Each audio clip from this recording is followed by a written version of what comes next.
Seduction is a high form of power. If you're more seductive in your approach, if you're more indirect, people will do what you want or go in your direction without ever even realizing it. You make people feel pleasure. You make them feel excited or interested in you. Their resistance to your ideas slowly lowers, and you have the ability to influence them and to move them in the direction that you want. You have to play this game in life. To me, it's a form of wisdom.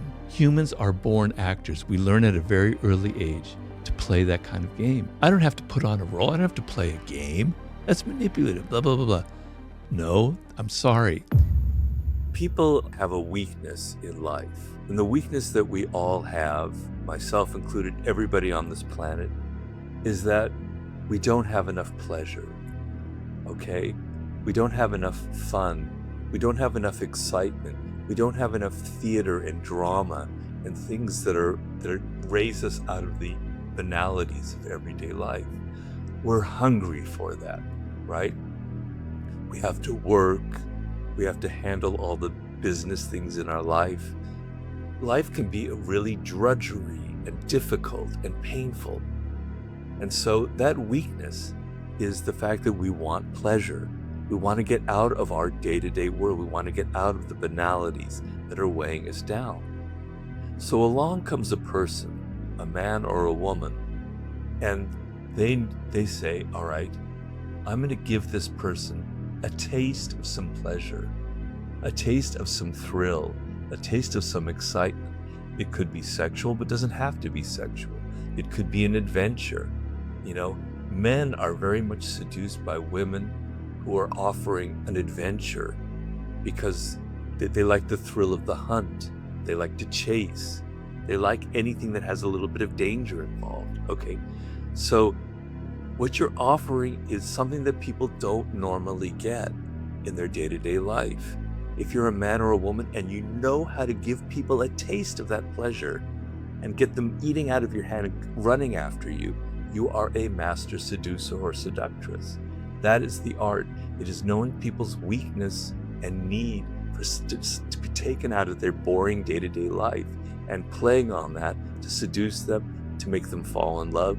So I maintain the art of seduction that it is women that invented the art of seduction, and the most ancient archetypes of seduction are women, and the siren is the preeminent female seductress, and it has a very physical component to it. A siren has a very powerful sexual energy that isn't obvious. It's not like they go around naked or anything, but it's in their aura. I often, when I'm watching a movie and I'm looking at actresses, I can feel it in them. I don't know what it is exactly, but I know one of the archetypes that I talk about is Marilyn Monroe. And Marilyn Monroe would literally make love to the camera. She wanted you to love her, right? And so she was so vulnerable and so open, and that gave her that kind of siren presence. But it's a sort of physical quality that only really a man can appreciate, because the siren is a powerful seductress of men. A man feels that energy in the woman and is really drawn to it. Also, sirens are very theatrical. They create a lot of drama. They create fantasy. Like Cleopatra was creating incredible fantasies. So that's the siren. On the flip side is the male seducer, because all the other types can be male or female, but these two types are generally one or the other, is the rake. That's the most primal, powerful form of male seduction, is the rake. And the rake is a man who really understands and really likes women. He's very interested in women. He was probably had sisters that had a strong mother, and he was around women. He likes them, he appreciates them, he understands their psychology, their needs. The thing is, he's never satisfied by one woman. It's after a couple of months, he's on to somebody else, okay? But in those 2 months that a rake is interested in you, no woman can resist him, because he fills you with so much attention that's so focused on you. And it's not like creepy attention, it's not like a stalking attention. It's loving, romantic attention that you don't get from any other man, because men are so interested in their work and their business, they don't care about women's things. This man is all focused on you. He understands you. He's giving you what you want. No woman can resist it. And men who are rakes are also very good with words, because words are the woman's weakness. A man who can speak well, who can weave stories and poetic things with his tongue, is extremely seductive, right? For men, it's appearances, it's visuals, it's that sexual energy. For women, a lot of it revolves around words and ideas and thoughts and concepts and fantasies that a man can evoke. That is the rake, right? No man can resist a siren, and no woman can resist a true rake. The other types are like the dandy, which is a type of man or woman who has qualities of the opposite sex, opposite the other gender. So it's a man with a touch of femininity, it's a woman with a touch of masculinity. And believe it or not, that has very, very powerful sexual and social appeal to people. I could go into why that is, but that's a very powerful type. There is the natural, which is somebody who has a very childlike ability. They're spontaneous. They may be in their 20s, but you have the feeling that they're 5 years old. They're so real and natural and spontaneous and kind of helpless and vulnerable. You go, wow, that's lovable. I want that person. There's the coquette, which traditionally is a woman but can be a man, is the one who plays hot and cold. They're suddenly so excited about you, their eyes will go, wow, there's something going on there. And then the next minute they're all cold and distant, and they've completely wrapped you around your finger by this pattern of coldness and hotness. I mean, there are many different ways to get there, but there's one path that is the most powerful of all. And that is to be more interested in other people. So what makes you unseductive, what I call anti-seductive, is that you're so self-absorbed, you're only thinking about yourself, you're insecure, you're worried about what people think about you, you're constantly going, am I saying the right things to this woman in the bar? Is she bored?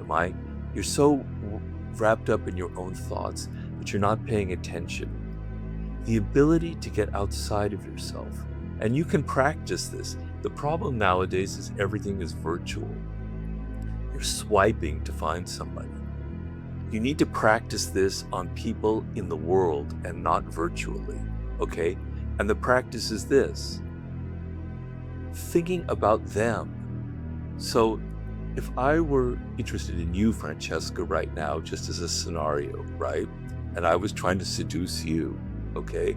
And we were in a restaurant or a bar, I'd be focusing on who you are, what your world is like. I would be asking questions that aren't obvious, but that show that I'm interested in your world, how you think, what's going on with you, what was your childhood like? I get you to talk about yourself. People never feel like they're the star of the show. They never feel like they get to talk about themselves. You get the other person to talk because you're focused on them. You're not focused on yourself, right? I'm interested in you. I'm interested in what makes Francesca tick. What were her horrible experiences with boyfriends in the past and why? I'm trying to get inside of your world and think like you think, so I can understand what it is that you're missing in life. Okay? What makes people bad at the game is they can't get inside of other people. They're so locked in their heads. They're so can only think about what they need, what they want, what they think is funny or what they think is interesting. But you have to think of what the other person finds interesting. I have this famous quote that I'm going to mangle terribly in The Art of Seduction, where in England in the 19th century, there were these two political rivals. Benjamin Disraeli, who was a great prime minister, and this other man, I can't remember what his name was, Goldsmith, maybe, Gold something or other, sorry. And Disraeli was the master seducer, and this woman, this princess or whatever, was at a party, an evening with him, and she said, Sitting next to Mr. Goldsmith, whatever his name was, I thought he was the most interesting man in the world. Sitting next to Mr. Disraeli, I thought I was the most interesting person in the world. That is what charm, that is what seduction is. So you're not trying to impress people with how brilliant you are. You're trying to make them feel brilliant. You're trying to make them feel wonderful and great, not you. Get out of yourself, get out of your world, get out of your own problems and get inside other people, inside their minds. Ask questions. And then, this is a very brilliant seduction technique. When somebody says something that seems kind of interesting or telling, the next day or later that evening, you come back to them and you quote what they were saying in some context. What this reveals is that you were listening to them, that you've retained something that they said that was very personal, and you've quoted it back to them, not in an obvious way, but it reveals indirectly that you were truly listening to them. Man, that is powerful, because people don't listen to each other anymore. So I would say vulnerability is seductive, but insecurity is anti-seductive. And there's a big difference. Most of the time, we are closed to the influence of other people, particularly now. We have these walls up because life is harsh. People are coming at us with their advertisements, with their pleas, with their wanting money, with this, that, and the other. And we've all learned to be very defensive, right? And seduction is an openness, is the opposite of that. And you felt it when you were a child towards your parents. You felt very vulnerable and open. And there was an element of your parents and how they treated you that was very much like a seduction, right? So seduction is about being open to the other person to the extent where you can even fall in love. You can fall under their spell. And the sense of letting go of your ego, letting go of your defensiveness, and letting another person enter your world is being seduced. It requires vulnerability. If you meet, the typical scenario is of a man who's not vulnerable at all. He's so powerful and in control and everything, has no vulnerabilities. It's frightening. You know, for a woman, it could be very frightening. Like this, he's so strong, he's so invulnerable, there's something wrong about it. You know, maybe he's a serial killer. Maybe he's got skeletons in his closet. Something isn't right about that. What seduces you about a puppy, about a child, about an animal, is their vulnerability. It makes you want to hug them. It makes you want to help them, right? The sense which if you came upon a tiger that's there and they don't need that, well, that's not seductive. I mean, on your screen it is. But if they're there in your living room, that's not seductive. But that puppy is, right? Vulnerability, the sense that somebody needs protection or help, brings out qualities in us that we don't normally have that I think allow for seduction. So that is being vulnerable. That is, I can be influenced by that other person. I am open to their spirit, right? That's being vulnerable. The word vulnerable, the root of it means a wound, vulnus. So you have a wound inside of you and you need healing, and the other person naturally wants to help you, right?